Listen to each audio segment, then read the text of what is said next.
The XUMO is a budget streaming device available for Charter and Xfinity subscribers. But is it any good? Let's set it up and check it out.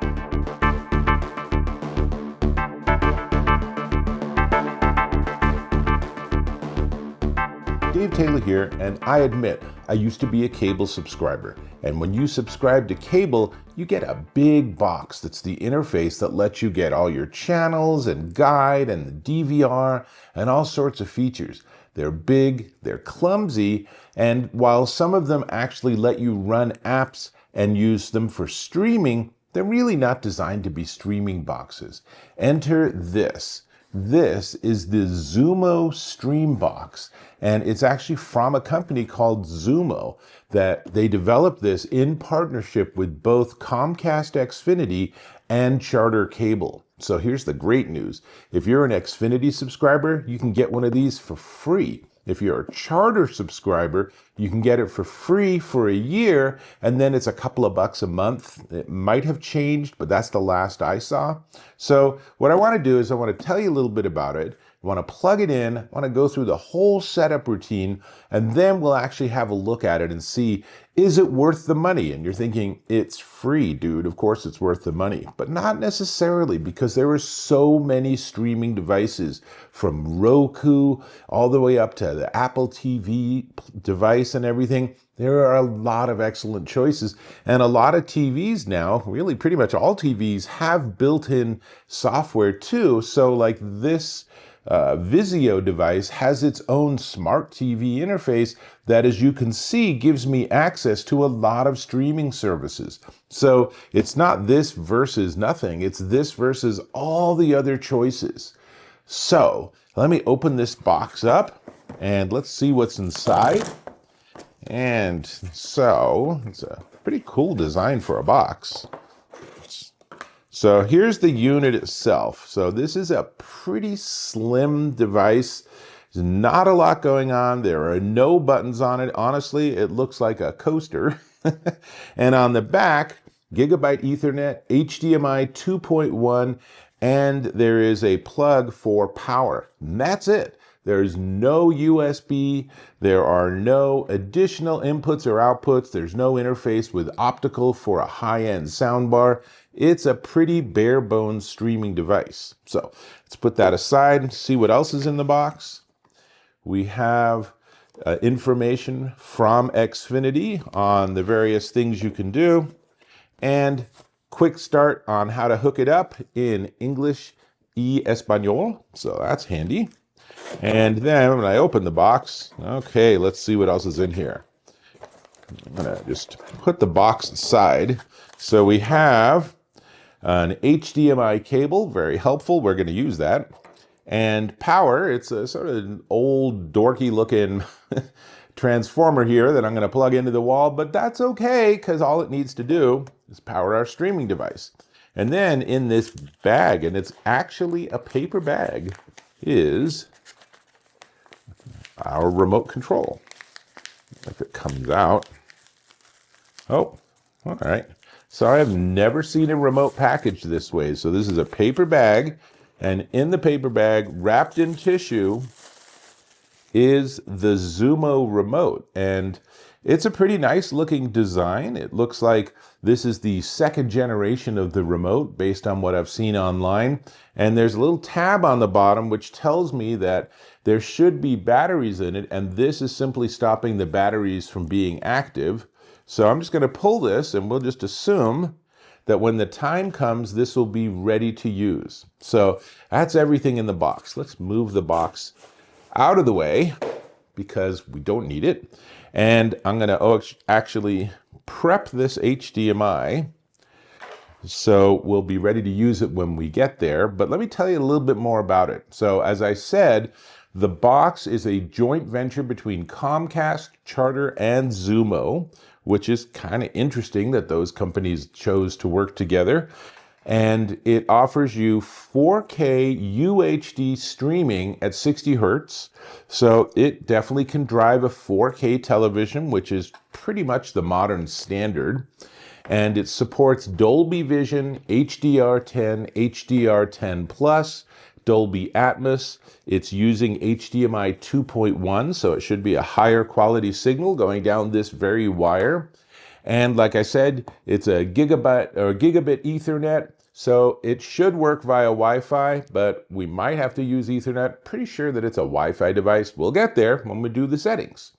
And Bluetooth 5.0, which means you could use this with earbuds or headphones, which is fantastic. If you like to watch TV late at night and your roommates or your partner or your neighbors are like, seriously, it's 1 a.m, turn off your television.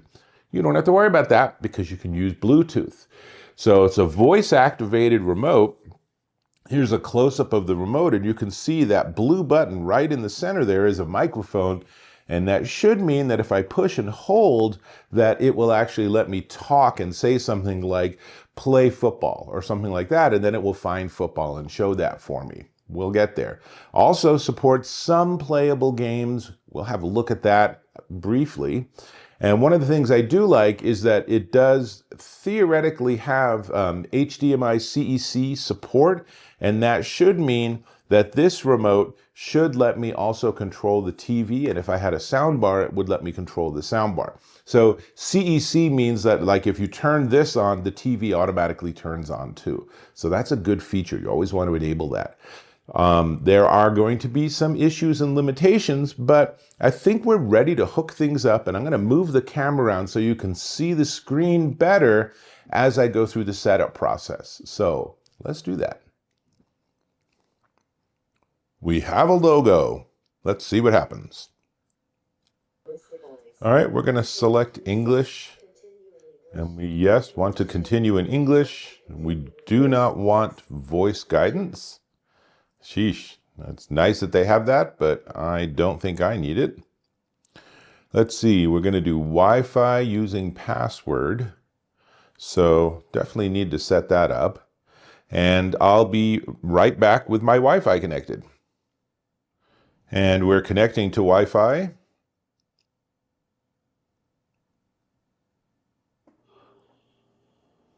And looks like it had a little bit of a problem there. I got confused, but we're good to go. And of course, the very first thing these devices do is they update their firmware or software.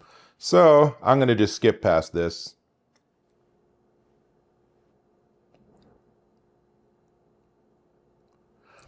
All right, we're ready to proceed. And this time there shouldn't be a software update. So let's see what transpires. Use this remote to control your TV. Yes. Connect to your TV. Have we found the correct model? Try changing the volume. I'll do that on my remote. And it is indeed changing the volume. Huzzah! So it has used that CEC feature to be able to communicate with the television, identify what it needs to do, and now I can actually adjust the volume remotely. And I don't have separate speakers, so it's interesting. It doesn't seem to offer me the chance to skip this. So we'll just call our speakers no. Oh, my brand is not listed. Continue. And we have a privacy policy, which, as usual, I'm not going to read. And this is me, so I'm going to have this hook into my Xfinity account. And now I have a PIN, which is the last 4 digits of the primary phone number. So I'm going to enter that, and I'll just jump forward.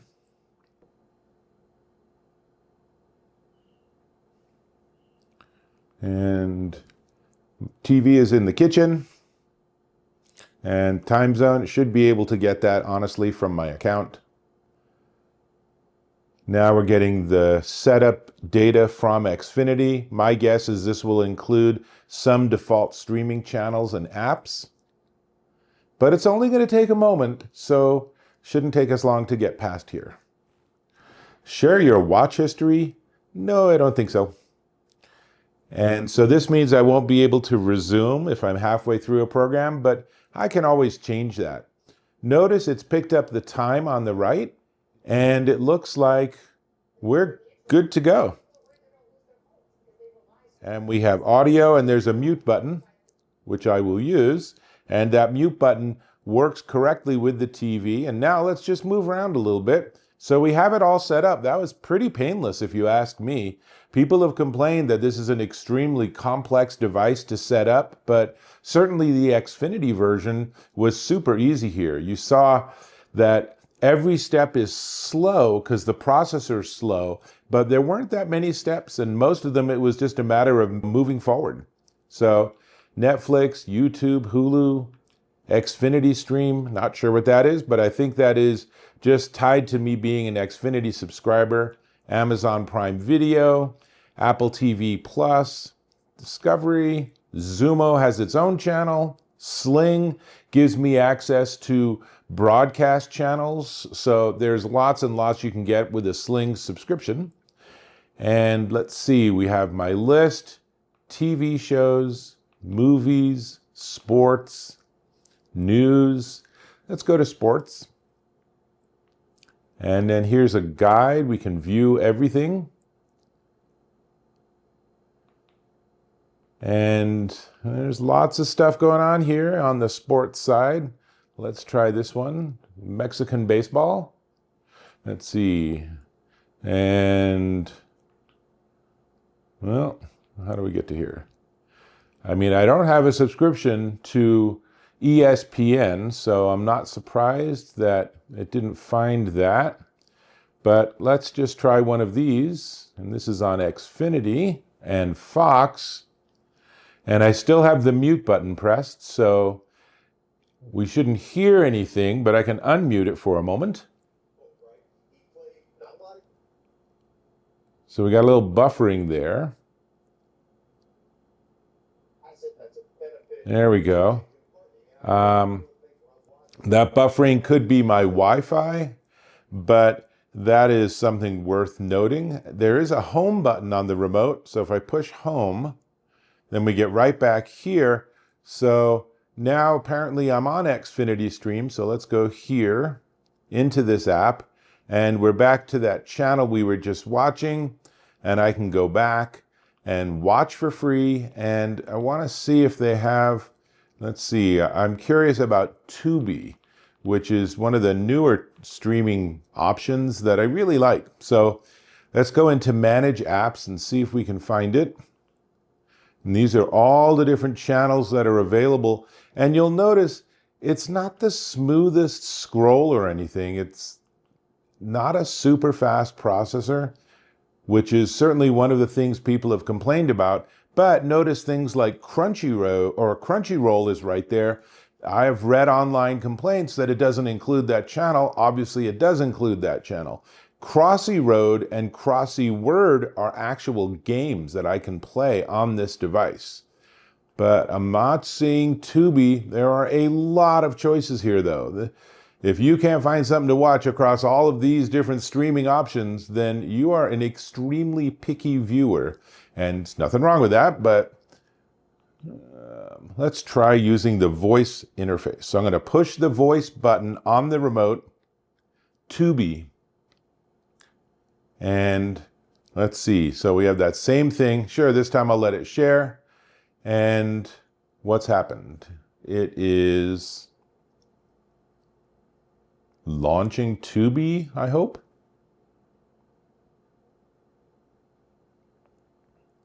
There it is. We're on Tubi. So that was pretty darn easy. So let's just give this a shot. Secret Life of Pets 2.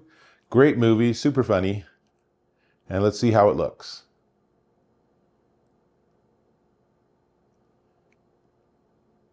And I will unmute it. And this little TV has pretty poor sound, but you know, that's not a XUMO issue, that's a TV issue. But as you can see, this looks great. Now, I do have play and pause, so let's see what happens when I push pause. It pauses, and then when I push play, it resumes. How fantastic is that? So I'm going to go back and back and back. And so now we're at the home screen for Tubi. And it's a pretty darn solid streaming box. So you've seen some basics. I've shown you the live stream options and choosing between them. We've gone into Tubi. I've used the voice remote. Let me jump back on camera and give you some final thoughts on this. That was a lot smoother than I expected. I have to admit, things are slow on this device versus the other streaming devices that I've looked at over many years. But if you can accept that, like when you turn it on, it's going to take 60 seconds before you can start watching, and that's easily done. Turn it on, go in the kitchen, grab a cup of tea, come back, it's ready to go, right? So that's easy to deal with. And you saw I couldn't find Tubi, so I just used the voice button on the remote to ask for that particular channel, and it just jumped me right there. And with a button press or two, I was actually able to watch some programming wirelessly via my internet. So super easy. And again, that setup, people have complained a lot about the setup, but this might be a second generation unit. Certainly the remote is different. And that setup with Xfinity was pretty darn easy. I showed you every step. So you can, you saw it wasn't this big onerous 20+ step task. Very straightforward. Now, I gave you all the specs. We at least saw that there were some games in the lineup, though I didn't actually try any. I know this is a super long video, but I really wanted to give you a sense of the sort of pros and cons of the XUMO. One thing I will note is it doesn't have user profiles. So you can't like turn it on and then say, well, mom's watching now, so give me my, default set of streaming channels or apps. And then when the kids watch, it's different. So you just get this sort of generic experience, which is exactly the experience you would have if you just used my Vizio TV directly, or your Samsung, or your LG, or your Hisense. All of them have very basic sort of smart TV interfaces. And this gives you the ability to add that to any TV. So if you have an older TV that just doesn't have any smarts at all you need is an HDMI input. If you have one that's older, but has a smart TV interface, it might be out of date, or that might be from a company that no longer supports that device. This gives you the ability for free to move up into the 21st century.